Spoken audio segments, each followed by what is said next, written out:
আমি তো এনসিপিকে যত দেখছি তত আশ্চর্য হচ্ছি এবং আমার যে পলিটিক্যাল যে ধ্যান ধারণা ছিল এনসিপি সম্পর্কে এটা আমার কাছে মনে হচ্ছে আই এম রং।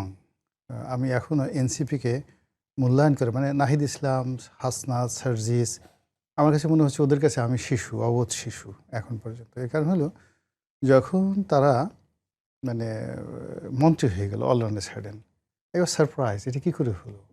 তো হ্যাঁ, খুব হলো। এরপরে আবার যখন তারা একটা পূর্ণ মন্ত্রীর পদ ছেড়ে দিয়ে একটা দল করলো, তখন আমি মনে হলো কেন এই কাজটা করলো, মন্ত্রী এত সুন্দর একটা পদ এটা ছেড়ে দিয়ে আবার রাজনৈতিক দল করলো।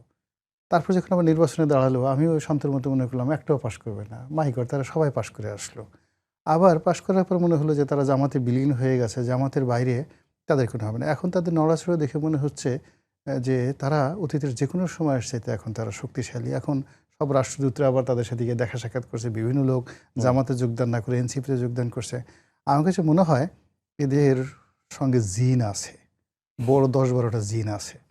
সামহাও এই জিনের ক্ষমতা ছাড়া তারা বারবার শুধু সারপ্রাইজ করে দিচ্ছে। আমি এত চেষ্টা করে জিন ছাড়া এই যে মার্কিন রাষ্ট্রদূত গিয়ে তার অফিসে গিয়ে দেখা করলো, বড় একটা কূটনীতিবিদ তাদের সাথে দেখা করলো। এরপরে যখন নাহিদ ইসলাম সামনে যায় ও তাকে দেখে মনে হয় কিছুই বুঝে না, কিন্তু যখন কথা বলে ও মাই গড সুন্দর সুন্দর কথা বের হয় তার সামনে।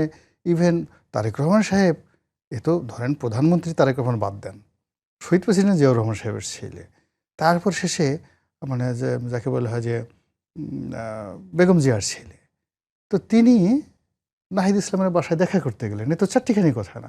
আমরা বিএনপি, আমি আওয়ামী লীগ করতে করতে জান দিলাম, এরপরে বিএনপি করতে করতে চামড়াগুলো ক্ষয় ফিরে পেলাম, আমার ব্যবসা বাণিজ্য সব শেষ হয়ে গেলো। আমার বাসায় যদি নেতা একবার আসতো তো আমি তো 1 বছর খালি কান্নাকাটি করতাম খুশিতে। তো সেই তুলনায় হুইজ হাইয়াম, মানে আমার পক্ষে আসলে নাহিদ ইসলামের কারামতি বোঝা সম্ভব না। এর সাথে অ্যাটলিস্ট 1 ডজন জিন আছে এবং বড় বড় পাওয়ারফুল জিন আছে। ওই জিন দিয়ে, ও চালান দিয়ে একবার জামাতের আমিরকে পাগল বানাই ফেলে, আর একবার তারেক রহমান সাহেবকে পাগল বানাই ফেলে, আবার সালাউদ্দিন সাহেবকে পাগল বানাই ফেলে। এখন এই এমন করে রাষ্ট্রদূতকে পাগল বানাই ফেলে। এই যে কি করতেছে, মিনিমাম আমার কাছে মনে হচ্ছে রাজনীতিতে এনসিপি এখন যা করছে 1 ডজন বড় বড় জিন আছে।